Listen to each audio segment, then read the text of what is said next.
Oh boy. Um, I'm gonna. I'm a little emotional right now. Just getting out of this movie. Um, so allow me to gather my thoughts while I'm doing this. Here's my video review for No Time to Die. This is non-spoilery, so just so you're aware, you don't have to worry about this one. Oh my God, Daniel Craig. If this is the last one you're gonna do, God, you went out on a good one.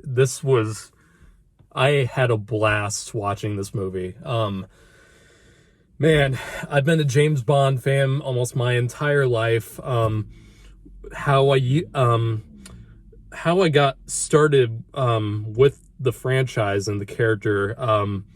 I pl- when I was very little, I used to play the video games in the Pierce Brosnan era. Like if you remember the PS2 game, Everything or Nothing, which had Pierce Brosnan in it, and I played all those 007 games and I loved them. And then I started watching the movies and watching all the different actors who played the character. And Daniel Craig has been a really interesting one compared to all the other actors who played Bond, because he's the most unique looking out of all the actors who play the character. He's, blonde, blue eyes, and and Casino Royale, I didn't really get too into until I got older, because I was used to James Bond movies, being kind of,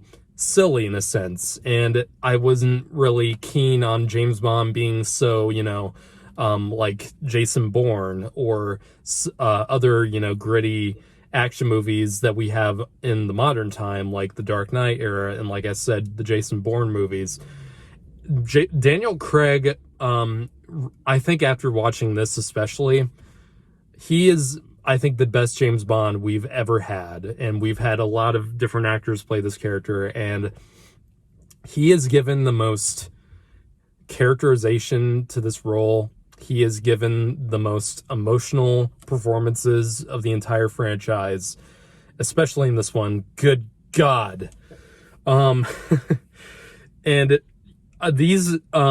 really is amazing if you watch all the Daniel Craig James Bond movies before you watch this one. And I did. I watched from Casino Royale to Spectre before this, and that is the preferred way to do that before watching this film, because it makes the ending to this film all the more impactful. And goddamn, oh boy, I'm really trying not to. I really don't want to give anything away, but I fucking love this movie. Casino Royale is my favorite of the Daniel Craig Bond films. It probably is my number one favorite Bond film of all time, really. And I really love Skyfall as well. I think this is under the nose of Skyfall. I think this is definitely, as of right now, I think the third best out of all the Bond film, which is still a great track record, because even though, not every Craig Bond film has been great, Quantum of Solace, Spectre is okay. This one is definitely the best note to end on that we could probably ask for. The action scenes are spectacular in this. The musical score, Hans Zimmer did an incredible job with the music in this film. Hans Zimmer is just a fucking master at everything he does. Every scene almost has a different mood to it, and it's mostly due to the incredible music in the film. And excuse me, this is a pretty hard act to follow up on, because Thomas Newman did the music for the past two Bond films, Skyfall and Spectre, which also had amazing music. And this movie had a really great musical track to it. And this definitely, like I said, this is the most this is definitely Craig's best performance as Bond he will ever give. If I'm pretty certain he's not coming back after this, and he did such a great job with this performance. You can tell Inspector, you can tell he was a little tired doing it, and I don't know if it was because he got hurt a lot doing some of the stunts in that film, or maybe it was just a little bit more boredom because he was working with Sam Mendes a second time. This one is directed by Cary Fukunaga, who directed Beasts of No Nation, I think is the last his most notable film. He's also been the mind behind the True Detective series. And you can tell he really does care about this movie in particular. He does such a great job. You get so much dimension from his performance in this one. He is so much more lively in this one.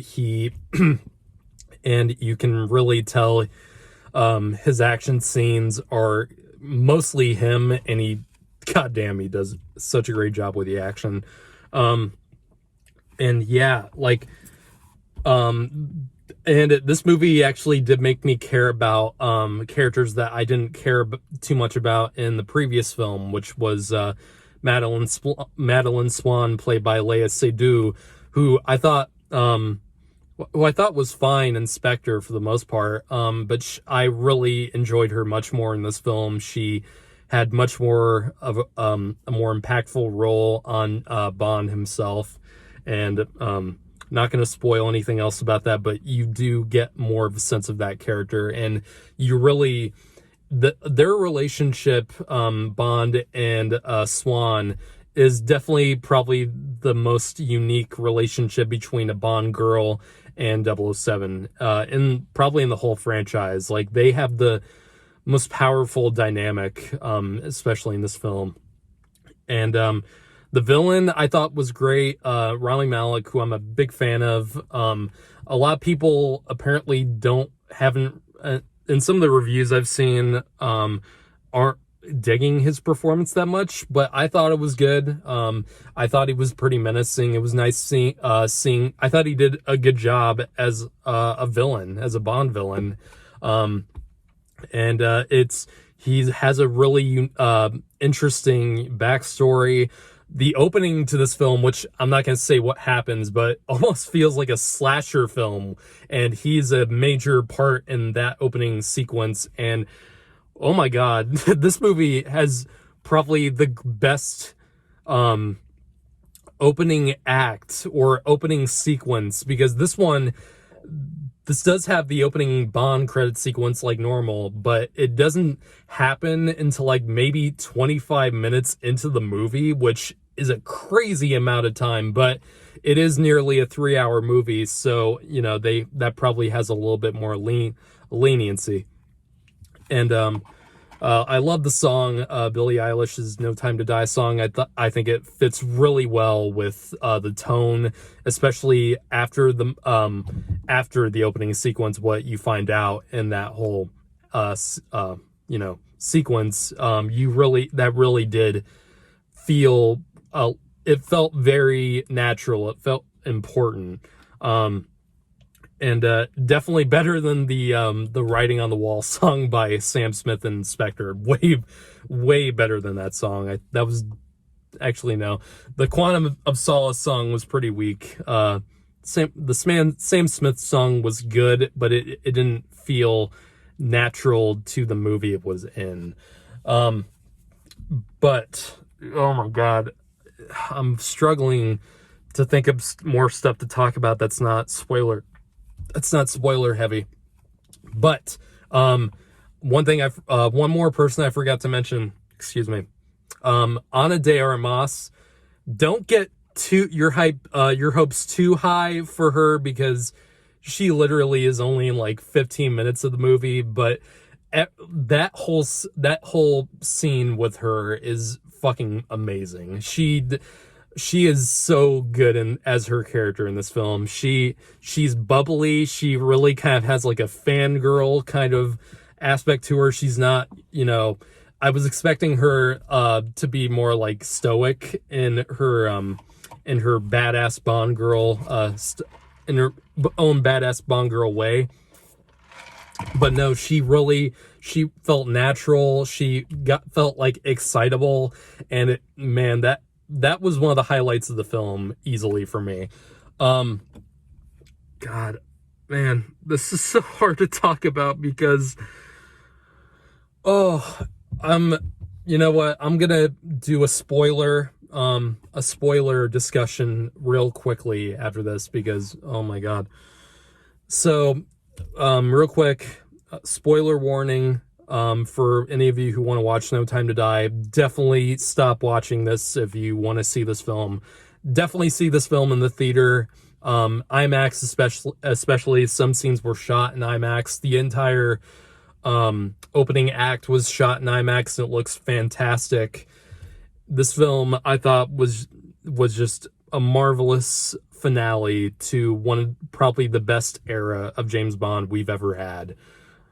Goddamn, I really had a great time watching this. I'm gonna give this film a 9 out of 10. Loved it.